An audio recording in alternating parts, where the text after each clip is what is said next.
So, really wasn't a lot out this month, or rather in the UK that is.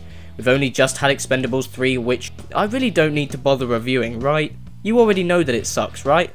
Don't they all look so tired? Apart from Arnold, he seems to be the only guy that's still happy to be in movies. Lucy only just came out last week, Sin City a few days ago, I never bothered to go see Hercules, hell, I can't even bitch about the Turtles yet. So anyway, after seeing Lucy starring Scarlett Johansson and directed by Luc Besson, I wrote my review of the film, because I script all of these, and so a few days ago this was actually a very different video to what you're watching now. Overall, my main verdict was that I enjoyed the film. It wasn't anything amazing nor particularly smart, but I liked it. But the more I wrote about it, the more I began to realise, oh my god, I can't remember anything that happened in this movie. Now I exaggerate when I say that obviously, I remember key plot points and some of the bigger spectacle moments, partly because I'd seen them a few times in the trailers, but I could just not address anything else that happened. And so that review that I was writing just came to a thumping halt. I had nothing left to work with. So yeah, this is going to be a short one. Lucy is an American student studying in Asia who gets caught up in an elaborate scheme to smuggle a new powerful synthetic drug across the ocean. When the bag inside her stomach leaks and the drug takes effect on her, she develops unimaginable changes whereby she gains full access to the other 90% of her brain, giving her a higher intelligence and godlike superpowers. Now, with a greater sense of what needs doing and who needs taking out, she sets course on her mission to retrieve the other bags of the same drug from the gangsters that did this to her in the first place, and teams up with Morgan Freeman's Professor Norman and French police captain Pierre Del Rio to help her do so. This is the second movie this year to focus heavily on science fiction causes turning good people into powerful godlike beings, the other one being Transcendence.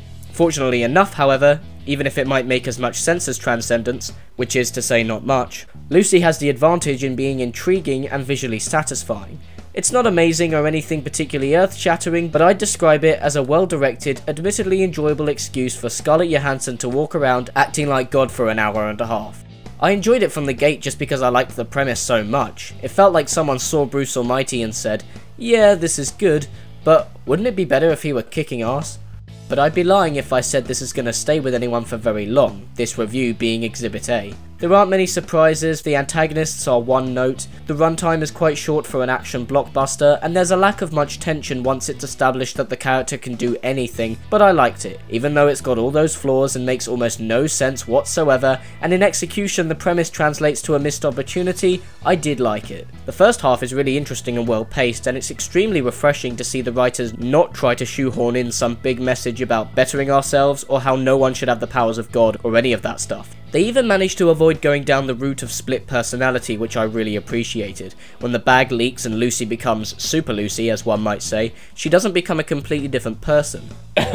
Just an instantly smarter, self-aware version of her former self. She still loves her folks, she still cares about people, and even openly admits how she feels about her humanity slowly being drained out the more powerful she gets. And yes, I'm more than aware that the whole we only use 10% of our brains thing is a myth that the movie is basing its entire logic upon, but if we can suspend our disbeliefs to watch movies about time travel, dragons, superheroes, magic, and escaping the friend zone, I think we can let this one pass. In parts due to the surprisingly clever plotting on behalf of the writers. This may not make a lot of sense in the real world, but the movie does a nice job at establishing all the rules with a scene of Morgan Freeman's character doing a lecture on the human brain interlaced with Lucy's initial transformation, involving her flipping out on the ceiling, which is a cool image by the way.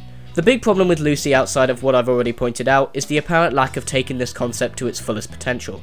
I tend not to complain about what I didn't see, but based on Besson's previous work, I'm surprised at the missing oomph and zaniness you could have incorporated with such an out there concept, and had the movie gone with this, I can imagine it had been a real hit. The action and effects are all well and good, but since the character gains more power the further we follow her, the less we get to see those cool fight sequences, since by the halfway point, she can just raise her hand and put everyone to sleep. And yeah, that's a funny moment, but it's at the sacrifice of that energetic fun you could have had here. One scene of Jim Carrey f***ing around with all those gangsters was a lot more creative and entertaining than this entire film.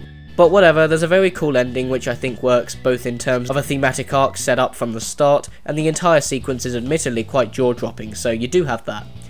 And that's pretty much all I can remember about Lucy. While I won't go as far as to recommend it, it's probably the best thing out right now since Guardians, so decide for yourself. Cheers for watching guys, and as always if you like this video, you can subscribe to my channel.